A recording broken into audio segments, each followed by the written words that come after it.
আজ কাকদ্বীপের কৈলাসনগরে মৎস্যজীবীদের শোকার্ত পরিবারগুলোর সাথে সাক্ষাৎ করে তাদের সাথে কথা বলে বিজেপির পক্ষ থেকে আর্থিক সাহায্য এবং কিছু প্রয়োজনীয় সামগ্রী প্রত্যেকটি পরিবারের হাতে তুলে দিয়ে সর্বতোভাবে পাশে থাকার আশ্বাস দিলেন বাংলার মানবদরদী জনপ্রিয় রাষ্ট্রবাদী জননেতা তথা রাজ্য বিধানসভার বিরোধী দলনেতা সম্মানীয় শ্রী শুভেন্দু অধিকারী মহাশয়।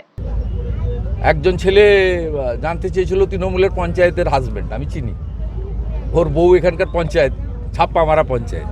আমি বলে দিয়েছি ভালো করে যে গ্রামে আগে নলকূপ বসান, জল নেই। গ্রাম পঞ্চায়েত আপনার, পঞ্চায়েত সমিতি আপনার, জেলা পরিষদ আপনার, বিধানসভা আপনার, লোকসভা আপনার, সব আপনার। আপনারা কি কাণ্ড করেছেন? লোকের তোলা টাকা থেকে 3 লক্ষ টাকা দিয়ে গেছেন। সরকার কি করেছে এখন অবধি? 50 লক্ষ টাকা চেক দেওয়া উচিত বাড়ি প্রতি, তো সরকারের টাকা। প্রথম দিন থেকে ভারতীয় জনতা পার্টির এখানকার কর্মীরা সঙ্গে থেকেছে, দাহ করিয়েছে, পরিবারের পাশে থেকেছে। এবং আমি রাজ্যের বিরোধী দলনেতা, রাজনীতি করি না কোথাও।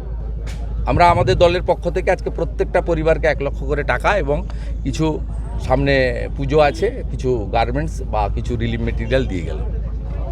গ্ল্যাডলি অ্যাকসেপ্ট করেছে, সবাই নিয়েছে।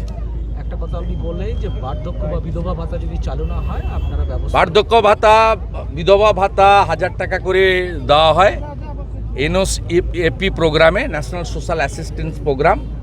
ভারত সরকার 800 টাকা দেয়, রাজ্য সরকার 200 টাকা দেয়। এরা নিজেদের নামে চালায় যে পিসির টাকা। 1000 টাকার 800 টাকা দেয় ভারত সরকার, দিল্লি থেকে আসে 200। এবং এদের পাওয়া উচিত, এই পরিবারগুলোর সব কিছুই পাওয়া উচিত। যদি না করে 3 মাস পরে আমরা কোনো এনজিওকে দিয়ে ব্যবস্থা করে দেবো ভাতার। আর যতগুলো ছেলে মেয়ে আছে তাদের পড়াশোনার সব দায়িত্ব আমরা নেব। ভারত সেবাশ্রম সংঘকে বলবো, দরকার হলে বালিগঞ্জে দিলীপ মহারাজকে রিকোয়েস্ট করবো সেখানে আবাসিকে রাখবে। তাদের জন্য যে মিনিমাম খরচ আছে আমরা আমাদের দলের পক্ষ থেকে বহন করব, সেটা বিরোধী দলনেতা দায়িত্ব নিয়েছে। Bureau report, D Bangla news. সব খবর সবার আগে পেতে আমাদের চ্যানেলটি সাবস্ক্রাইব করুন এবং পাশে থাকা বেল আইকনটিতে ক্লিক করুন, লাইক ও শেয়ার করুন।